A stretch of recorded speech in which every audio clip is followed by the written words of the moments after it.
Welcome to the Spring Hill Church of Christ, meeting at 405 Butler Street, Spring Hill, Louisiana. I'm Mike Hughes, your teacher in this class as we begin our study of 1 Samuel. And with this lesson, we will be on 1 Samuel chapter 1 through 3. 1 Samuel chapter 1 through 3. Here is an overview of 1 Samuel, the book of 1 Samuel. And as you see, it's the ninth book in the order of how it is written in the Old Testament. There are 31 chapters. And this book is over the time period of covering roughly 1150 to 1000 BC. The section we're going to look at today begins here in chapter 1 and goes through verse 8, the birth of Samuel and the life of Samuel through the final judge, of course, Samuel. We open the book, Hannah prays for a child and is blessed with Samuel. She's going to dedicate him to the Lord, and Samuel is brought up by a priest. He is called by the Lord and ministers to Israel, and Israel asks for a king instead of judges. Samuel warns of the nature of kings, and the Lord consents to give Israel king. That's what we're going to see in this first section. Now, I also wanted to point out below these charts, you'll see what are called QR codes. QR, Queen Romeo, as we would say in the amateur radio community. There's one for Rumble, there's one for Facebook, and there's one for YouTube. If you scan those codes, you can get to the archives of these lessons and other lessons that we have put on this channel now with this lesson 4 years. 4 years worth of lessons, various degrees of quality, but they're there for you to glean whatever you would like from those lessons. Now, the chart from the Bible Projects puts 1 and 2 Samuel together. As we began to look at this book, we determined that 1 Samuel took place during the times of the judges, as did Ruth. There, of course, was no king in Israel, and the people, as Judges said, did what was right in their own eyes. It was a time of evil, rejecting God, idolatry. There was idolatry going on. No one person leading the nation. And prior to that time, there had been leaders of the whole nation of Israel, Moses and then Joshua. The Lord raised them up as leaders of his people, and under their leadership, Israel left the bondage of Egypt, conquered the enemies of the land of Canaan, and after Joshua's death, Israel turned away from the Lord. We learned about that in Judges chapter 2, verse 11 through 19. They did not completely drive out the Canaanites from their land. Israel began to follow the gods of the Canaanites. And when they did, the Lord sold them to their enemies until they cried to him for deliverance, and then he raised up a judge to deliver his people, Israel. He was the judge, but the people didn't really listen to the judge. When the judge died, then that cycle all began again. Eli was one of those judges, according to 1 Samuel chapter 4 and verse 18. For 40 years, he lived at the same time as some of the other judges, according to the chart in our lesson. Jephthah and Samson being two of them. Samson was the judge who began to deliver Israel from the Philistines, Judges chapter 13, verse 5. And in 1 Samuel chapter 8, it is recorded that the people of Israel asked for a king to judge them and deliver them from their enemies. Samuel had appointed his sons as judges, but they weren't honest, perverted justice by taking bribes, and the people didn't want them to be judges. Saul then later on becomes the first king of Israel. 1 Samuel is the record of the transition from judges to kings. And thus we see our story as the characters that we're going to see here. Samuel going to lead to Saul. As we begin to look at this chart, 1 Samuel chapter 1 through 7, here's a breakdown that you might be interested in looking at, and we'll bring it up where you can see it there. Hannah's grief and joy. We're going to talk about Hannah's song in chapter 2, and we're going to look at the top half of this chart in this lesson is what we'll notice. So here is an overview on our board from 1 Samuel chapter 1, the first transitional leadership. We're going to see Eli to Samuel by the time we get to chapter 4. We'll look at the judgeship of Samuel. We'll look at second transitional leadership, Samuel to Saul. Saul will come on the scene in 1 Samuel around chapter 15 or so.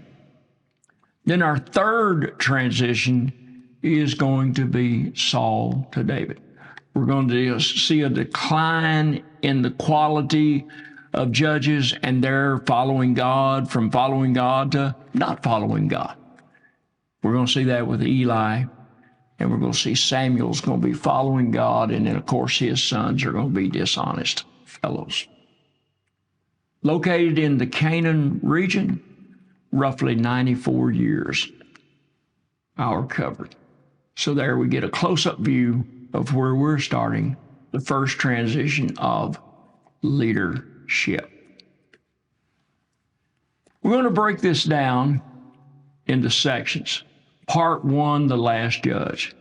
Chapter 1 through chapter 7, around verse 17. The call of Samuel will be seen in chapter 3. Those are the two sections we will cover today. Here is the relationship where Samuel falls in on the timeline, all the way out to Ezra looking at it. And so we have this little sliver of time somewhere during the time of the judges. The period of judges began, of course, 1375 BC.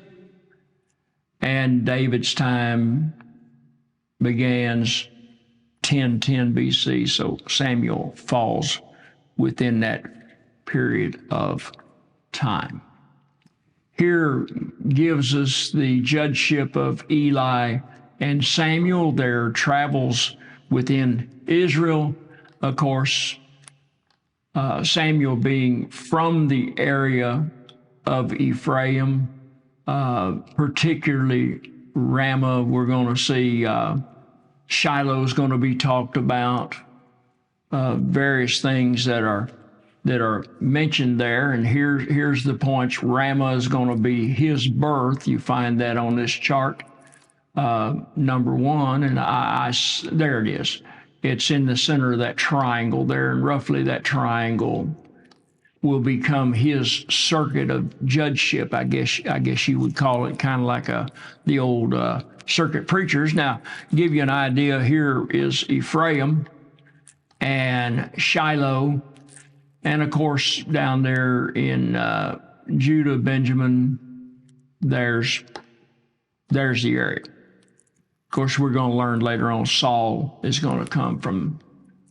There was a certain man of Ramoth Zophim of the hill country of Ephraim. Now here's the hill country of Ephraim. His name was Elkanah, the son of Jehoram, son of Elihu, of Tohu, of Zuph, an Ephraimite. He had 2 wives. The name of the one was Hannah, and the name of the other was Peninnah. And Peninnah had children, but Hannah had no children. Once again, the map of Ephraim. He was from Ramah. This Ramah I don't believe is on this map anywhere. I don't see it on the map. The hill country, kind of middle of Ephraim, and it could appear in verse 1 that he is of the tribe of Ephraim since he lived there. The book of 1 Chronicles, chapter 6, verse 22 through 28, and also 31 through 35, gives his lineage of the tribe of Levi, a Kohathite, and that would stand to reason since Samuel becomes a priest, and your priests were from the tribe of Levi. You wouldn't have had a priest from Ephraim, so the priests would be in the country in one of the cities of refuge. Elkanah, of course, had 2 wives who had no children. Hannah, who had no children, and Peninnah. So that's where we're at in the beginning of our study. Now it says in verse 3, and looks like I need to reframe that just a little bit. There we go, right there. In verse 3,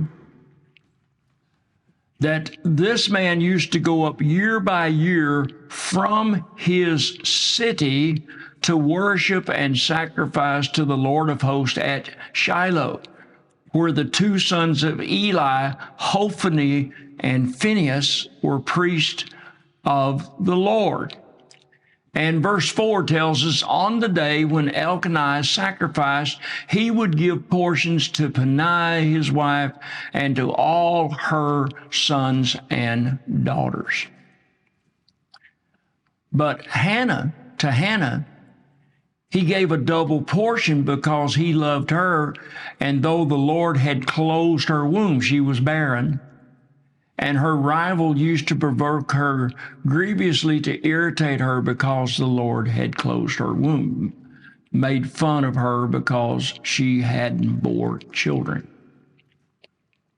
So it went on year by year. As often as she went up to the house of the Lord, she used to provoke her. Therefore Hannah wept and would not eat. Now, verse 3 and 8 had talked about these sacrifices, and there are the various sacrifices and the time periods when they took place. He went up to worship the Lord of hosts, and at this time the tabernacle was at Shiloh, and the Lord had commanded all the men of Israel to go up before him 3 times a year to worship at the feast. And so this chart of the feast here are the feasts that are mentioned throughout the Bible, what we have. In Exodus chapter 34, we find a particular feast that we're talking about now, and it tells us here, all that open the womb are mine, the Lord. Verse 19, all that open the womb are mine, all your male livestock, the firstborn of cow and sheep, the firstborn of a donkey, you shall redeem with a lamb, or if you will not redeem it, you shall break its neck. All the firstborn of your sons you shall redeem, and none shall appear before me empty-handed. 6 days you shall work, but on the 7th day you shall rest. In plowing time and in harvest you shall rest. You shall observe the Feast of Weeks. Here's what we're talking about right now. The first fruits of wheat harvest, and the Feast of Ingathering at the year's end. The year's end meaning the year end of harvest time. 3 times in the year shall all your males appear before the Lord, the God of Israel. For I will cast out nations before you and enlarge your borders. No one shall covet your land when you go up to appear before the Lord your God 3 times a year. So the Feast of Unleavened Bread is sometimes called the Passover, and the Husk, the Pesach, the Feast of Weeks, the Sabu, is the original name of Pentecost. Then the Feast of the Ingathering is at the harvest time, which includes the Feast of Trumpets, Rosh Hashanah, the Day of Atonement, Yom Kippur, and the Feast of Tabernacles or Booth, Sukkot. The Feast of Ingathering is a reference to the Feast of Booths. And so we have them, and we'll look at this reference in Exodus 23 and in verse 14, where he says, once again, 3 times a year you shall keep a feast to me. You shall keep the Feast of Unleavened Bread. As I command you, you shall eat unleavened bread for 7 days at the appointed time in the month of Abib, for in it you came out of Egypt. None shall appear before me empty-handed again. He said, you shall keep the Feast of Harvest, of the first fruits of your labor, of what you sow in the field. You shall keep the Feast of Ingathering. At the end of the year, when you gather in the field the fruit of your labor 3 times in the year, you shall all your males appear before the Lord. Now, is there any questions that all the males are going to appear before the Lord 3 times a year? You've heard that enough. You don't have to say, well, I didn't realize we had to do that. Well, he tells you that. Verse Deuteronomy 16:16, 3 times a year shall all your males, tells the second generation, appear before the Lord unto your God at the place where he chooses. God's going to choose the place.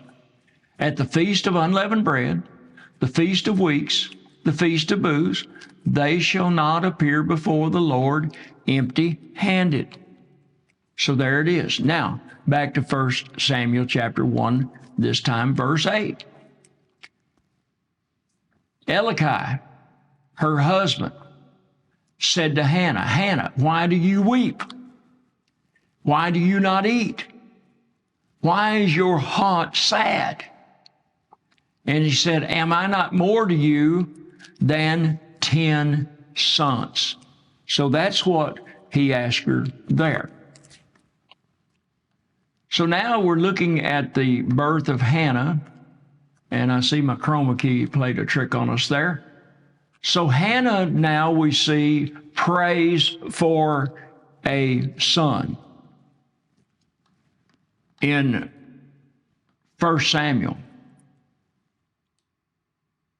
chapter 1, verse 9. Here it is. He says in this passage, after they had eaten and drunk at Shiloh, Hannah rose, and now Eli the priest was sitting on the seat beside the doorpost of the temple. She was deeply distressed and prayed to the Lord and wept. She vowed a vow and said, O Lord of hosts, if you will indeed look on the affliction of your servant and remember me, and not forget your servant, but will give to your servant a son, then I will give him to the Lord all the days of his life. No razor shall touch his head. We've heard that before. Nazirite vow. Dedication. Verse 12. As she continued praying before the Lord, Eli observed her mouth. Hannah was speaking in her heart, only her lips moved. Her voice was not heard. Therefore, watch, and this is an obvious conclusion someone would draw, Eli took her to be a drunken woman. She was in a drunken stupor, he thought. Eli said to her, how long will you go on being drunk? Put your wine away from you. Hannah answered, no, my Lord, I am a woman troubled in spirit. I have drunk neither wine nor strong drink, but I have been pouring out my soul before the Lord. It says, do not neglect your servant as a worthless woman, for all along I have been speaking out of my great anxiety and vexation. Then Eli answered, go in peace, and the God of Israel grant your petition that you have made to him. So Samuel is born, is what we're going to see now. Verse 18 says, "Let your servant find favor in your eyes." Then the woman went her way and ate, and her face was no longer sad.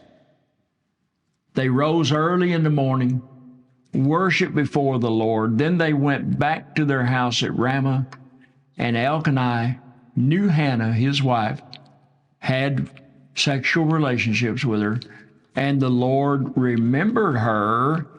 And in due time, Hannah conceived, bore a son. She called his name Samuel.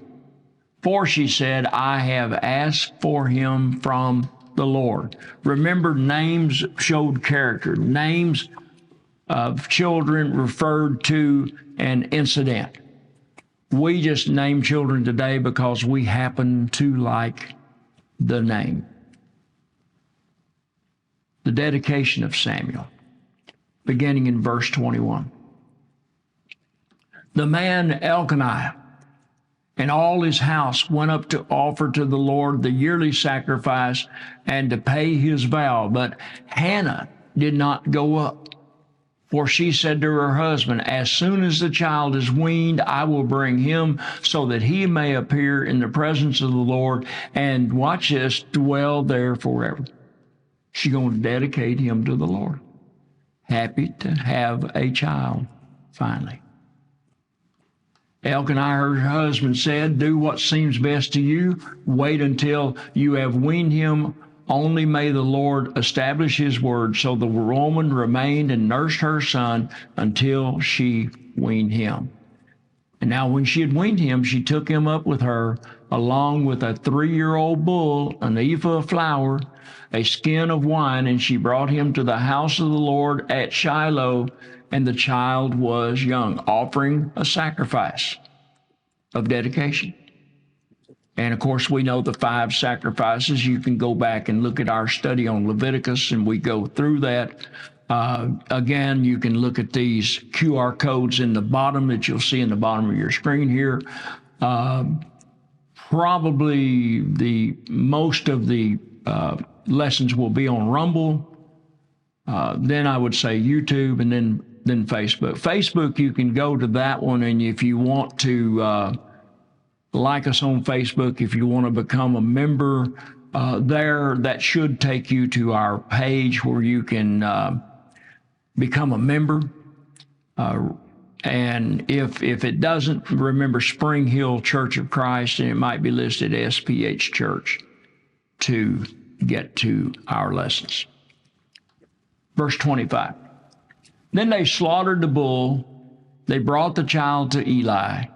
And she said, "Oh, my Lord, as you live, my Lord, I am the woman who was standing here in your presence praying to the Lord." Now, I can imagine Eli. I don't know how many people he sees, but I run into this all the time.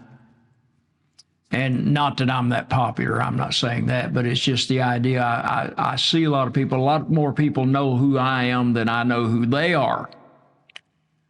And sometimes they'll act like I should know them, and I probably should. Maybe maybe it's me more than them. But and I have to ask somebody now, who was that? And Eli may run into the same thing. I don't know, but she reminds him of who she is, nevertheless, and said, "For this child I pray, and the Lord has granted me my position that I made to him." Now, chances are she's going to be remembered by Eli. Remember, her husband apparently is a Levite, and so Eli would know his priests. You know, preachers know each other a lot of times better than they know a lot of people outside their congregation. They may know some, sure. Therefore, I've lent him to the Lord. As long as he live, he is lent to the Lord. In other words, I'm not going to say, okay, 5 years you can have it. No. He's for the Lord's service. And he worshiped the Lord there, it tells us. So now Hannah offers a song of praise, and this is getting into chapter 2. And her song of praise. Chapter 2, verse 1 beginning. Hannah prayed and said, my heart exults in the Lord. My strength is exalted in the Lord. My mouth derides my enemies because I rejoice in your salvation. There is none holy like the Lord. There is none beside you. There is no rock like our Lord. She continues on, talk no more so very proudly. Let not arrogance come from your mouth, for the Lord is a God of knowledge, and by him actions are weighed. The bows of the mighty are broken, but the feeble bind on strength. Those who were full have hired themselves out for bread, and those who were hungry have ceased to hunger. The barren has borne 7, but she who has children is forlorn. The Lord kills, brings to life. He brings down to Sheol and raises up. Sheol being the grave. The Lord makes poor and makes rich. He brings low, he exalts, he raises up the poor from the dust.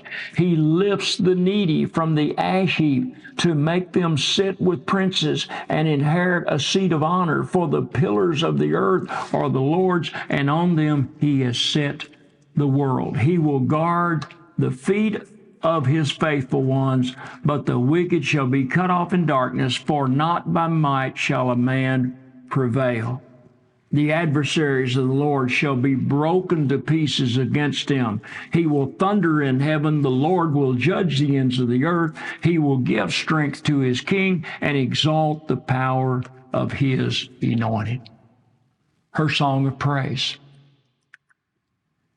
Verse 11, we learn that Elikiah went home to Ramah, and the boy ministered to the Lord in the presence of Eli. Once again, our map here showing Ephraim, Shiloh, of course, where Eli was, and Ephraim here in the hill country of Ephraim, where we find.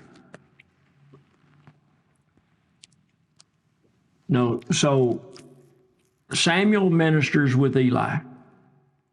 And now we're going to learn of the doom of Eli's house. Remember, his sons were dishonest men, and we'll talk about that here shortly. Now, so verse 12. Now the sons of Eli were worthless men. They did not know the Lord. The custom of the priest with the people was that when any man offered sacrifice, the priest's servant would come while the meat was boiling with a 3-pronged fork in his hand, and he would thrust it in the pan or kettle or cauldron or pot. All that the fork brought up, the priest would take for himself. And this is what they did at Shiloh to all the Israelites who came there.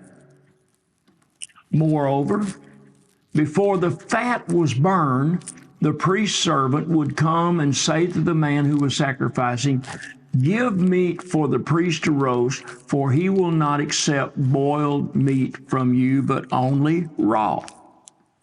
And if the man said to him, let them burn the fat first, and then take as much as you wish, he would say, no, you must give it now, and if not, I will take it by force. Thus the sin of the young men was very great. And we're going to learn why in the sight of the Lord. For the men treated the offering of the Lord with contempt, like it was nothing. So even though they were priests in the house of the Lord, Hophni and Phinehas were worthless men who did not know the Lord. In other words, they weren't concerned about really doing what they were, just going through the motions. They didn't believe that he was holy and would judge them for despising his offering. Now, in Leviticus, the Lord had given very specific directions. Again, I would invite you to go back to our study on the book of Leviticus, and you would see this. as to how this offering was to be handled by the priest. Even Aaron's sons, Nadab and Abihu, were killed by the Lord for not treating him as holy and offering strange fire before him. Now, Hophni and Phinehas took part of the offering which the priests were not to have, according to the book of Leviticus.